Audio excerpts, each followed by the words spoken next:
सवाल है चौधरी कौन होता है। चौधरी किसे कहते हैं? अगर लोगों से पूछें वो कहेंगे जिस बंदे दे कोल वड्डी गाड़ी होवे, जिस बंदे दे कोल बड़ा महल होवे, जमीन जायदाद होवे, जिस बंदे दे डेरे ते 5-7 कुत्ते बजे होण, वड्डी मुछ होवे, वड्डी पग बन्नी होवे, वो आदमी चौधरी हुंदा है। यानी रज्जिया होया आदमी चौधरी आदमी हुंदा है।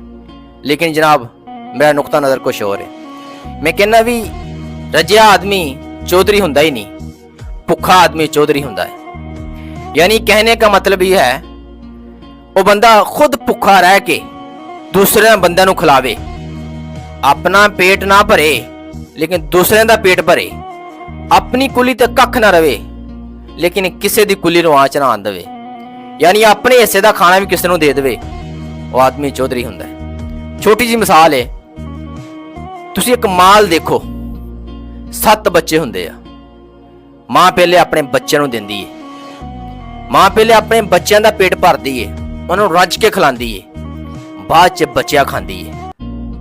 अगर कोई बच्चा रो पवे जिद करे तो मां चुक के अपने हिस्से च देंदी है, पुत लै ला।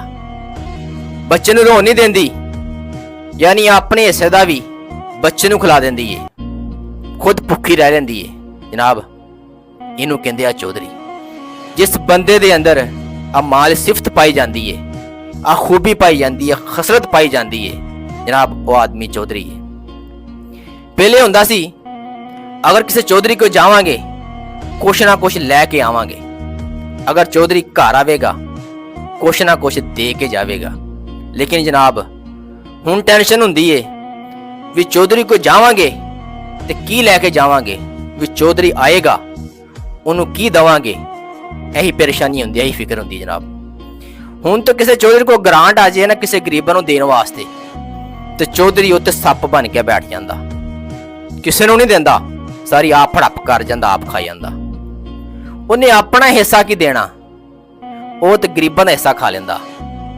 जनाब आ चौधरी नहीं हुंदा। देखो शादी ब्याह ते या किसी भी खुशी दे मौका ते या मेलियां दे ऊपर देख लें आप खुद, किसी चौधरी ने कहा जाए भी लंगर तू तकसीम कराना है, रोटी तू तकसीम करनी है, तो चौधरी साहब सब तो पहले अपनी देग चुक के साइड ते रखते हैं या बोटियां चुक के साइड ते कर ला पैंदे भी बाद च खावांगे।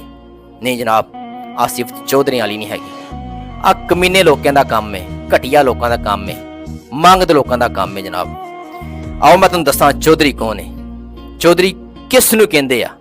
एक दिन अमीरुल मोमिनीन खाना खा रहे, शाम का वक्त है, बाहर दस्तक होई, कुंडी खड़की, पूछया कौन है, आवाज आई मैं फकीर हाँ, 2 दिन तो भुखा वां, खाना नहीं खादा।